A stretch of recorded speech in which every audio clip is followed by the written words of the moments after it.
Shalom Bapak Ibu Saudara-saudara yang dikasihi di dalam Tuhan. Kita bersyukur hari ini bahwa kebaikan Tuhan anugerah Tuhan dalam kehidupan kita, sehingga kita masih boleh menikmati nafas kehidupan yang Tuhan berikan bagi kita.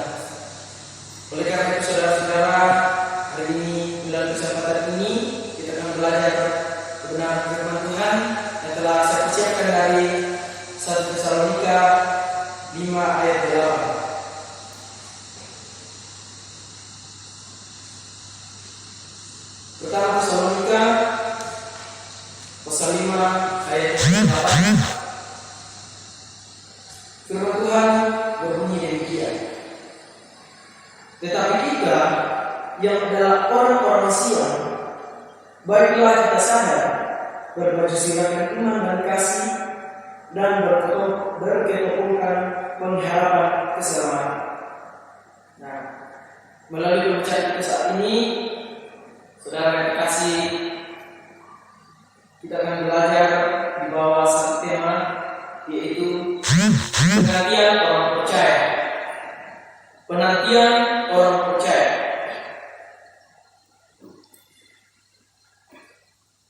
Apa yang saudara akan lakukan, atau apa yang akan saudara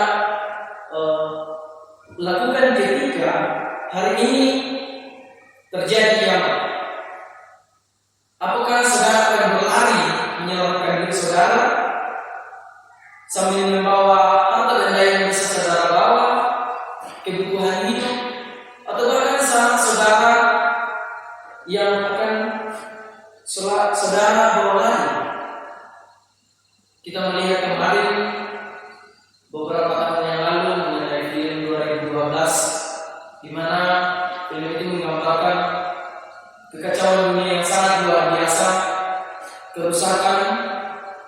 Bahkan ada yang mengklaim bahwa sebelum tahun 2012 itu ada yang sudah mengklaim bahwa tahun 2012 akan terjadi kiamat, sehingga filmnya itu dirilis yang menggambarkan suasana atau keadaan dunia yang begitu kacau karena bencana di mana-mana, kerusakan.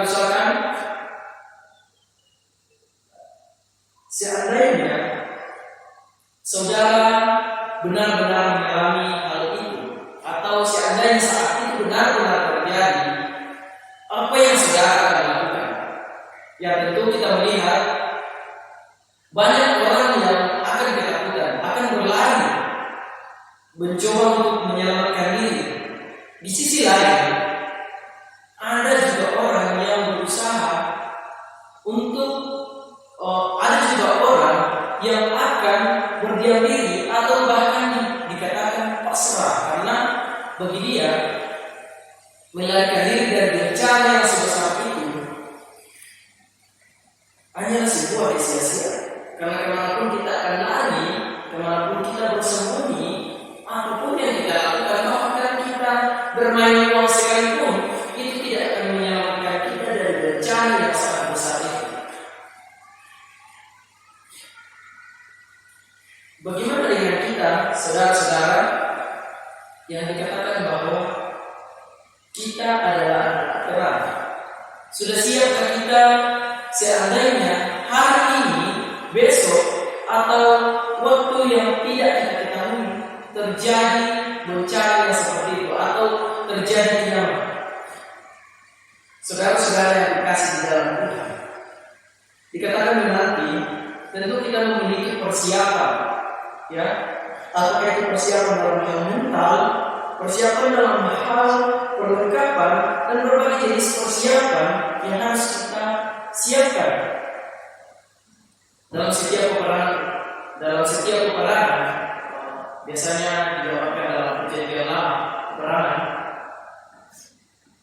Setiap orang yang akan pergi berperang dituntut untuk memiliki persiapan, atau dituntut untuk memiliki perlengkapan.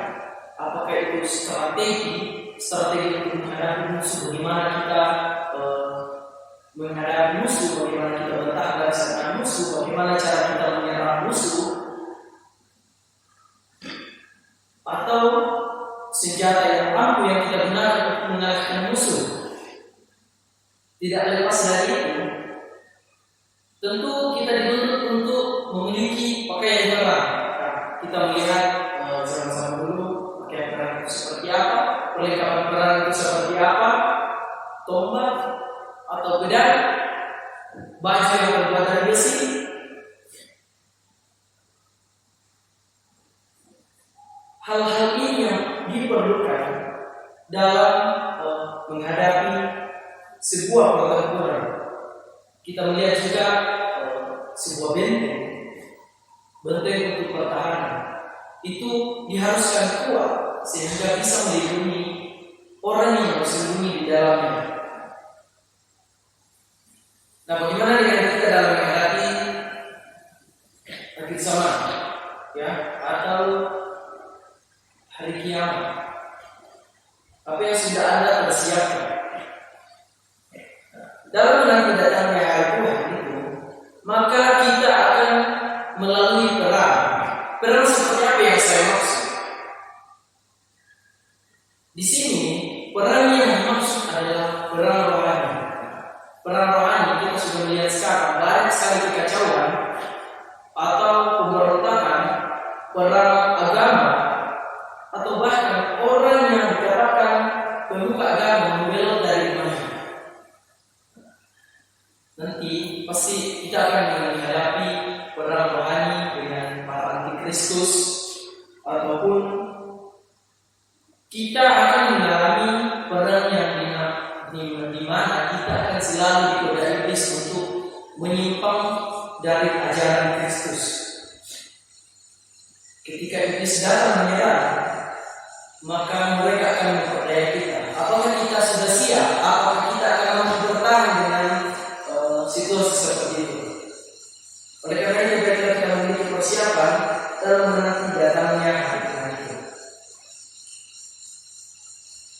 Sebagai orang Kristen atau umat ketebusan Allah, kita harus selalu siap sedia dalam menanti hari Tuhan itu.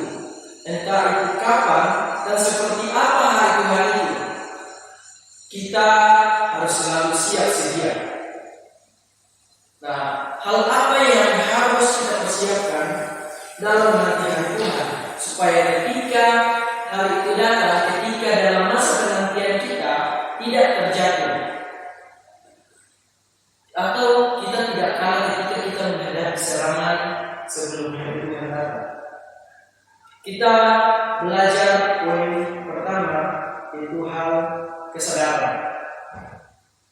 Di ayat yang ke-8 disebutkan di sini, tetapi kita yang adalah orang-orang siang, baiklah kita sadar. Kata kesadaran di sini bermakna menguasai diri, ya, atau berpikiran tenang. Dalam bahasa Yunani yaitu nepo, ya.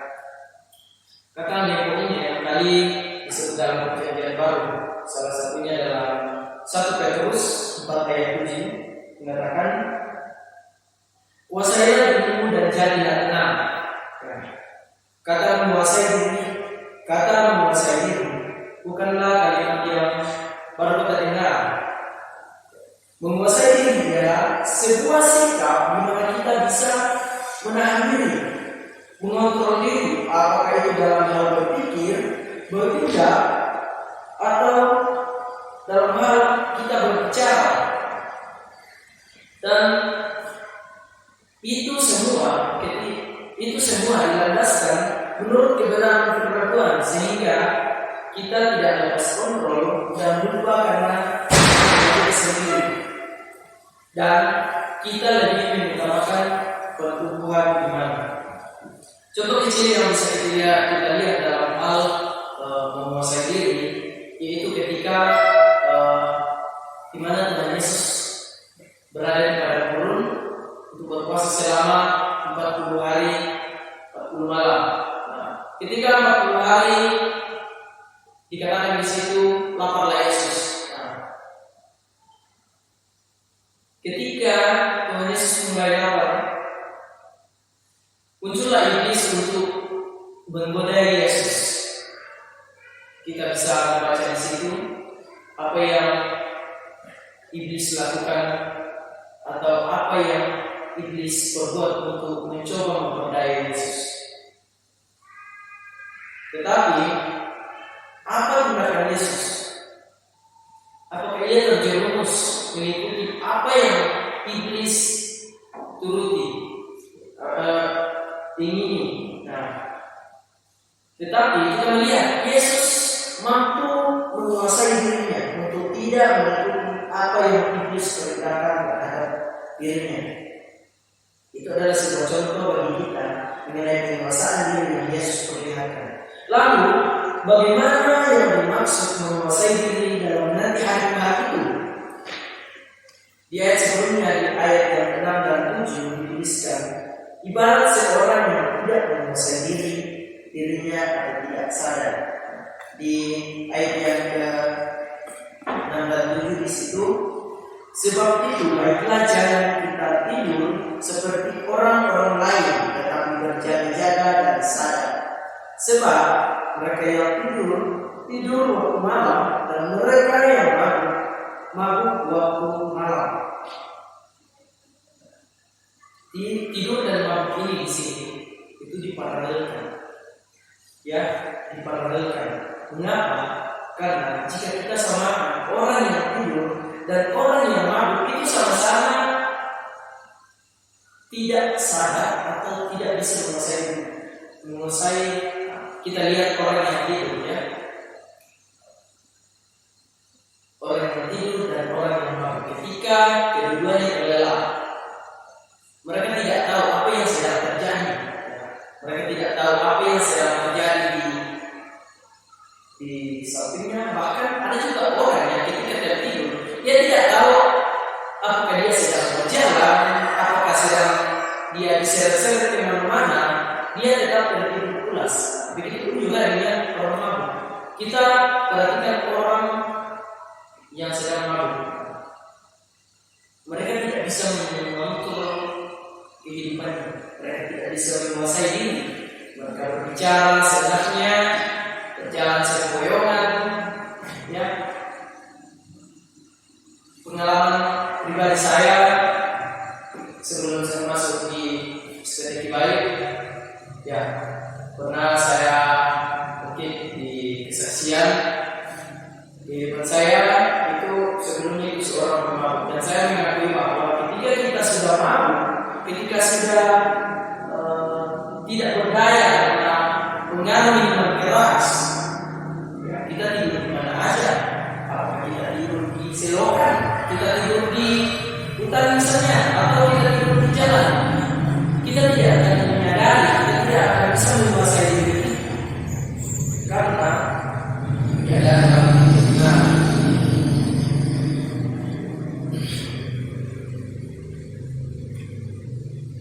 Rasul Paulus mengingatkan kita untuk tetap sadar atau menguasai diri. Tetapi kita yang adalah orang-orang siap, baiklah kita sadar. Rasul Paulus menyebut anak-anak Tuhan di sini sebagai orang-orang siap.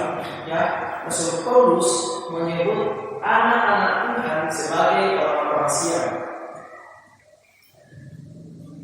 Sehingga orang-orang siap itu atau anak-anak Tuhan itu hidup di dalam terang, bukan kegelapan. Ya, mereka punya kesadaran, bisa menguasai diri, bukan hidup dalam kegelapan dan dalam keadaan malam.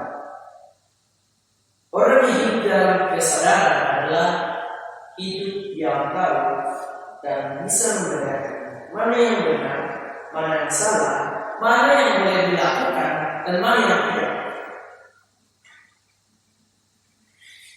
Tidak seperti orang yang sedang mabuk, yang kehilangan kesadarannya, seperti saya yang saya sebutkan tadi. Orang mabuk, mereka tidak mampu berpikir apakah dia mengeluarkan kata-kata yang bagus atau tidak, atau yang baik atau tidak, apakah yang dia lakukan menyakiti hati orang lain atau tidak. Mereka suka melakukan sembarangan, ya, marah-marah tidak jelas, emosi yang berbuah-buah, atau bahkan tidur pulas. Kita bisa melihat contoh mereka yang sementara lalu seperti apa mereka. Kita dituntut untuk sadar atau mampu menguasai diri dalam menanti hari Tuhan itu. Mengapa? Supaya ketika dalam masa menanti itu kita tetap hidup menurut kehendak Tuhan. Jangan lengah, ya, jangan lengah. Harus berjaga-jaga sebab hari Tuhan tidak ada yang tahu kapan akan datang. Ya, ada sebuah kompleks perumahan, ya, ini perumahan elit. Pagi-pagi sekali di kompleks itu terdengar keributan. Keributan terjadi karena adanya perdebatan antara security dengan security perumahan dengan orang-orang yang tinggal dalam kompleks tersebut. Pada malam hari, ya, pada waktu malam, security yang sebagai keamanan di pos perumahan itu terlihat sedang menikmati beberapa botol anggur. Ya, sampai akhirnya dia terlelap, dia tertidur karena mabuk dari beberapa botol anggur itu. Kebetulan pada waktu malam itu beberapa kelompok orang atau perampok masuk ke dalam perumahan itu dan merampok beberapa rumah yang ada di dalam. Saudara-saudara, ilustrasi ini mengajarkan kita untuk tetap sadar dan berjaga-jaga. Seperti security tadi, dia sudah tidak menyadari lagi ketika orang itu masuk dalam rumah dan merampok rumah-rumah orang yang tinggal di dalam rumah itu. Jangan lengah. Saudara harus sadar dan jangan hanya tertidur. Ya, saudara-saudara yang terkasih, mari kita berjaga-jaga, bersiap sedia menanti datangnya hari Tuhan. Bagaimana caranya supaya kita tidak lengah, agar kita bisa menguasai diri, yaitu pertama itu perbanyak berdoa, ya, perbanyak berdoa. Kemudian membaca Alkitab, ya, melalui Alkitab kita bisa menemukan kebenaran sehingga kita tetap berjaga dalam kehidupan kita. Kemudian berserah kepada Tuhan, sebab mereka yang mendekatkan diri kepada Tuhan tidak akan mudah goyah dan terjatuh. Kita telah belajar poin pertama mengenai kesadaran dalam menanti hari Tuhan yang mengajarkan kita untuk lebih menguasai diri. Kita belajar dan kita akan belajar hal yang kedua, yaitu baju sirah, iman, dan kasih. Ya, kita sering melihat film-film beberapa satria bertanding di arena. Mereka mengendarai kuda yang memegang tombak panjang dan pedang, kemudian memacu kudanya untuk menuju lawan dan berusaha mengalahkannya. Para ksatria kerajaan ini biasanya dilengkapi perisai dan baju sirah yang terbuat dari besi. Baju sirah ini merupakan perlengkapan yang digunakan untuk melindungi pemakainya dari serangan lawan di dalam perang. Apakah itu pukulan, panah, tombak panjang, ataupun pedang. Pengguna baju sirah di masa lalu biasanya bukan semua orang, artinya yang memakai baju sirah ini hanya orang-orang yang dikhususkan, orang-orang yang tertentu seperti para ksatria, raja, panglima perang, prajurit, dan sebagainya. Artinya hanya orang tertentu atau orang terpilih yang memakainya. Saudara-saudara, sangat menarik di sini kita perhatikan. Paulus menggunakan kata baju sirah dalam suratnya kepada jemaat Tesalonika. Dalam hal ini, Paulus kembali mengutip baju sirah untuk menggambarkan perlengkapan orang-orang percaya dan musuh sebelum hari Tuhan datang. Kita lihat di sini, yaitu berbaju sirahkan iman dan kasih. Berbaju sirahkan iman dan kasih. Dan perlu kita perhatikan bahwa dalam menghadapi situasi yang sulit seperti ini, terkadang kita mendapatkan serangan terhadap kesetiaan kita. Ya, pertahanan kita dalam Yesus akan selalu diserang. Oleh karena itu, kita adalah orang-orang terpilih yang dituntut Allah untuk memakai baju sirah. Kepada jemaat Tesalonika, baju sirah melambangkan sikap kewaspadaan atau berjaga-jaga. Jadi, baju sirah merupakan perlengkapan yang penting baik untuk bertahan, berjaga-jaga, atau untuk berperang. Paulus juga berkata mengenai iman dan kasih. Sebenarnya dua hal ini berbeda. Mengapa dikatakan berbeda? Karena satu menuntut kepada diri sendiri dan yang satu menuntut kepada orang lain. Iman dalam bahasa Yunani itu pisteos, yang bermakna kepercayaan, kesetiaan, janji, bukti. Sedangkan makna kata kasih dalam tulisan ini adalah kasih yang berbentuk agape atau kasih tanpa batas, tanpa perhitungan, dan kasih kepada siapapun. Ya, kasih yang seperti ini yang berasal dari Allah kepada seluruh umat manusia, yaitu kasih yang tak mengenal batasan, kasih yang tak memandang siapapun. Dua ini sangat penting bagi kita sebagai bahan pertahanan kita. Ya, kita beriman kepada Tuhan dan kasih terhadap semua orang. Lantas, bagaimana perwujudan iman dan kasih itu sehingga dikatakan sebagai baju sirah perlindungan? Dalam Yakobus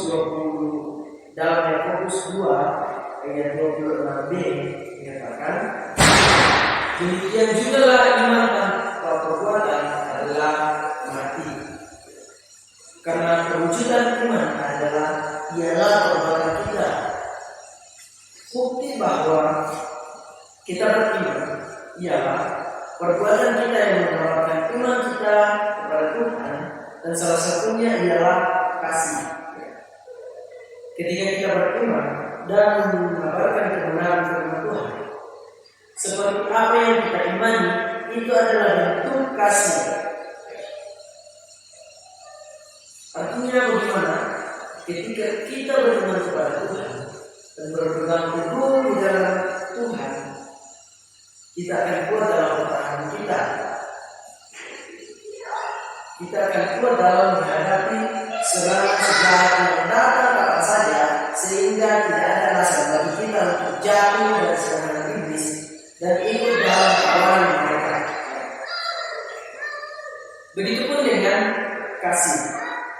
Ketika kita membagi kasih dalam kehidupan kita, apakah itu perkataan, perbuatan kita, kepedulian kita, maupun berbagi kasih dalam firman Tuhan, itu artinya kita menawarkan baju sirah perlindungan kepada mereka dan menaruh iman kepada Tuhan. Artinya, ya, dan tentunya mereka akan aman ketika serangan itu datang dari mereka. Ada perlindungan bagi mereka dan ada pegangan mereka sehingga ia tidak jatuh dan tertawan oleh buah sejarah. Oleh karena iman dan kasih menjadi diri kita sendiri, tetapi juga berbagi kepada orang lain. Bapak Ibu, saudara-saudara yang terkasih, bagilah kita menggunakan baju sirah iman dan kasih, karena hari-hari yang akan kita lalui itu bersifat jahat dan semakin jahat. Biarlah iman dan kasih ini menjadi baju sirah perlindungan kita dari pukulan kuasa iblis, sehingga ketika hari Tuhan itu datang, kita didapati tetap setia. Bapak Ibu, saudara-saudara, kita telah belajar 2 poin mengenai apa yang harus kita persiapkan dalam menanti datangnya hari Tuhan. Yang pertama tadi adalah kesadaran atau penguasaan diri. Kedua ialah baju sirah iman dan kasih. Sehingga sekarang kita akan membahas poin yang terakhir. Poin yang ketiga ialah ketopong pengharapan keselamatan. Dalam kamus besar bahasa Indonesia, ketopong berarti topi atau kopiah yang tinggi, keras dan kaku, digunakan untuk perhiasan. Tetapi dalam bahasa Yunani, ketopong disebut perikepaleia, yang artinya perlindungan kepala.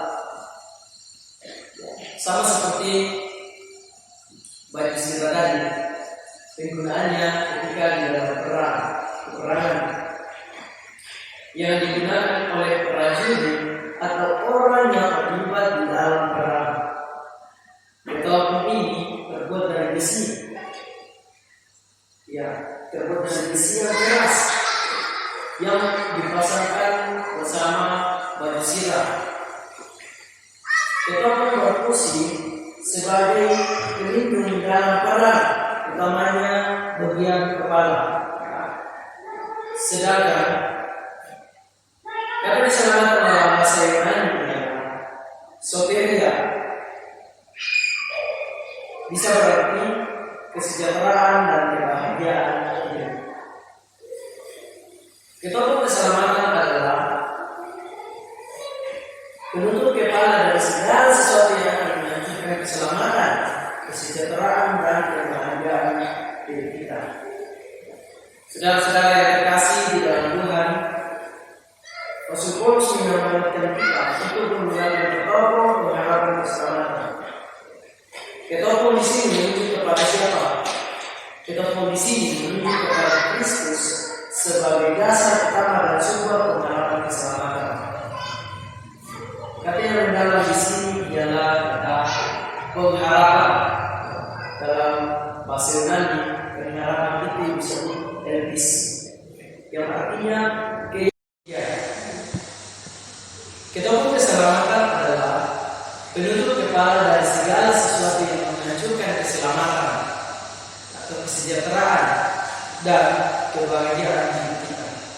Saudara-saudara yang terkasih di dalam Tuhan, Rasul Paulus menyarankan kita untuk menggunakan ketopong pengharapan keselamatan.